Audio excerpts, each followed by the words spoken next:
Energy density का, ठीक है ना। क्या है, energy store per unit volume in a parallel plate. क्या होता है बेटा, एनर्जी डेंसिटी बराबर एनर्जी स्टोर, यानी कि ये एनर्जी यू अपन में वैल्यू है ना। हम लोग डेरिवेशन किए थे एक्चुअली एनर्जी स्टोर का 3 फार्मूला, हाफ CV स्क्वायर किए थे, ठीक है ना, हाफ QV भी किए थे, and Q square, half Q square upon में से भी किए थे, ठीक है। तो उसमें से एक ये मैं ले लिया हूँ, एक्चुअली में मुझे इसी का कैपेसिटेंस का जरूरत है, ठीक है। अब यहाँ पर ध्यान दो बेटा, यहाँ पर ठीक है, ये हाफ ठीक है, ओके। अब ये C के बदले में क्या लिख सकता हूँ, C के बदले में ऐसे लिख सकता हूँ कि एप्सिलॉन A अपन में D लिख सकता हूं, है ना। क्यों लिख सकता हूं, पहले लिख लेने दो।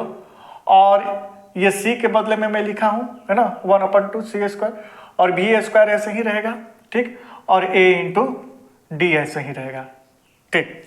अब ये कहां से आया, ये कहां से आया, तो आपको एक डेरिवेशन पता होगा, कैपेसिटेंस ऑफ पैरेलल प्लेट, ठीक है, देख लीजिए, आपको याद आ गया होगा, ठीक। अब यहां देखो बेटा, A से A कैंसिल, ओके, तो आपके पास बचा क्या, हाफ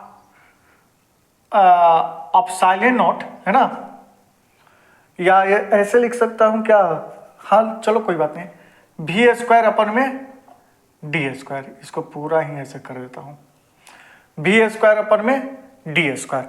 अब यहां पर ध्यान दो, V स्क्वायर और ये D स्क्वायर मैं ऐसे लिख सकता हूं ताकि दिक्कत ना हो, इंटू V स्क्वायर अपन में D स्क्वायर, ये D और ये D मिलकर D स्क्वायर बन गया, ठीक है।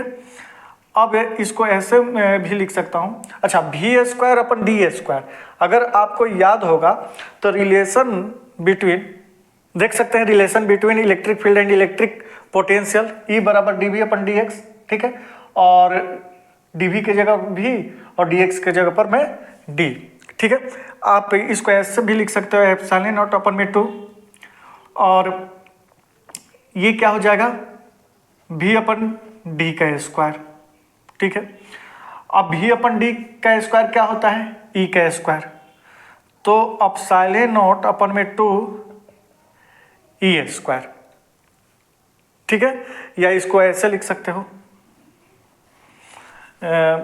एनर्जी, फाइनल एनर्जी डेंसिटी बराबर half epsilon not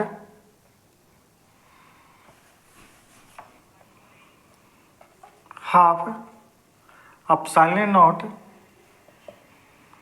E square. और ये आपके पास क्या हो गया, एक फॉर्मूला हो गया, किसका, एनर्जी डेंसिटी का। क्लियर, समझ में आया होगा आप लोग को, चलिए।